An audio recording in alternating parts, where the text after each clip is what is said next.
Wadimor, tentu sarung kita.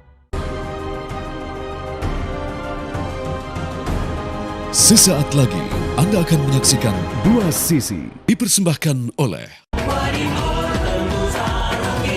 Wadimor, tentu sarung kita.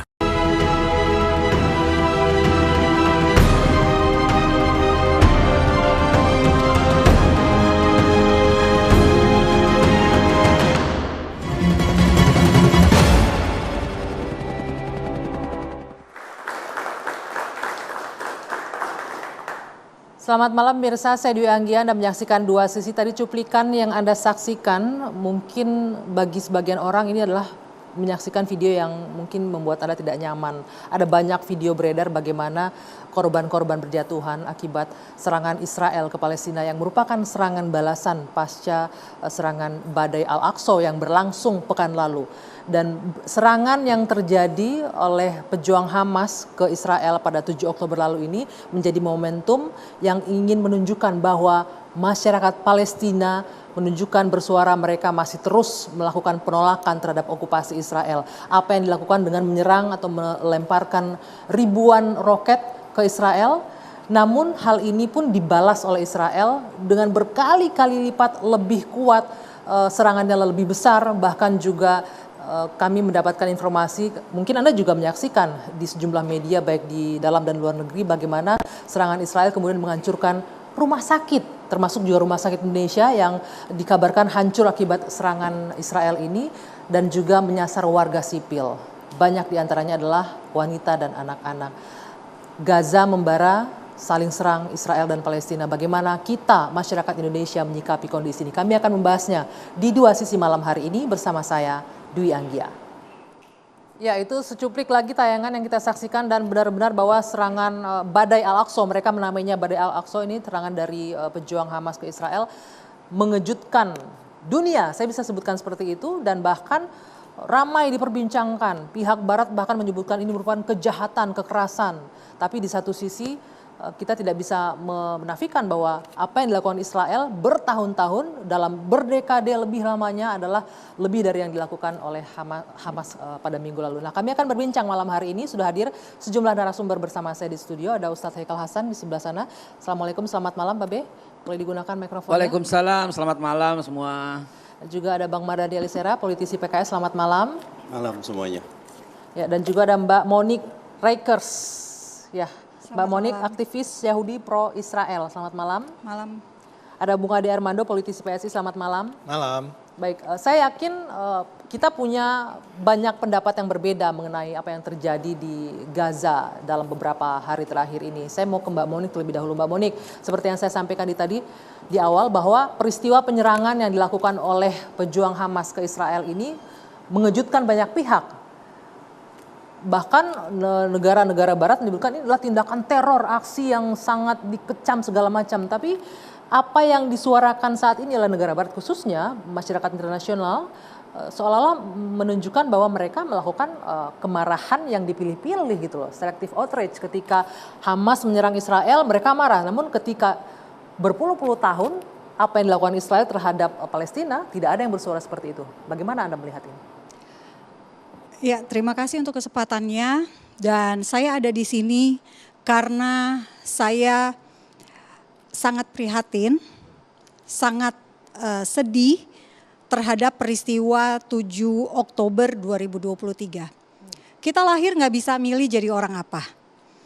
Saya lahir, saya nggak bisa request supaya saya jadi orang Indonesia. Kita semua nggak bisa milih jadi orang apa.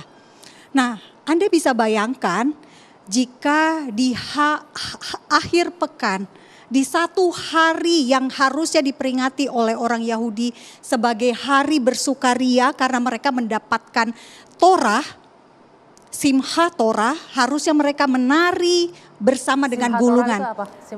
Hari bersukaria karena menerima Torah.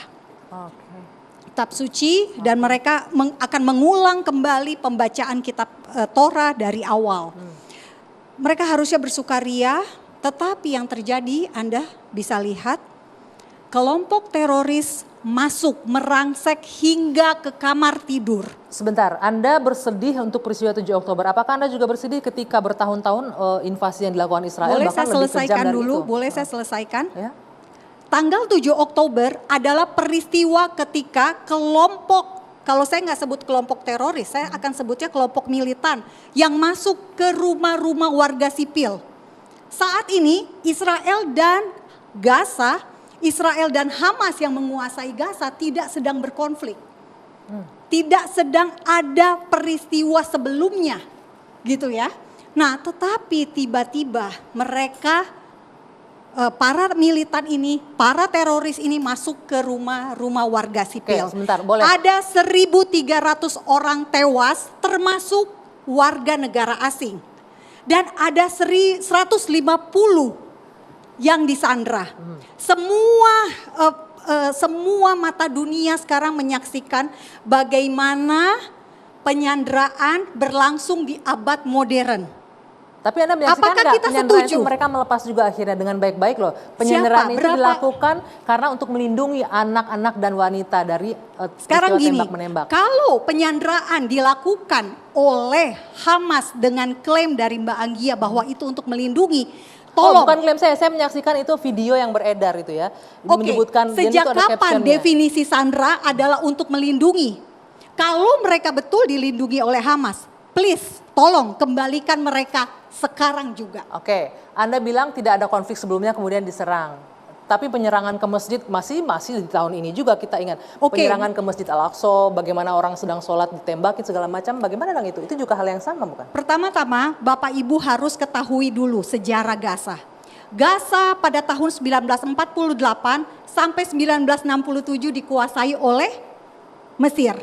Tahun 1967 ketika ada perang antara Arab Israel, perang 6 hari, akhirnya Gaza direbut oleh Israel. Dari tangan siapa? Mesir, bukan Palestina. Tetapi akibat intifada, akibat peristiwa intifada, akhirnya Israel memberikan Gaza kepada Palestina. Oke. Pada tahun 2005. Nah, tahun 2006 terjadi pemilu. Lalu apa yang terjadi Bapak Ibu semua? Akhirnya Gaza yang dikasih untuk perdamaian dikuasai oleh Oke, partai sebentar. politik. Partai politiknya sayangnya hanya kedok. Karena setelah itu terjadi beberapa beragam aksi teror. Oke, sebentar.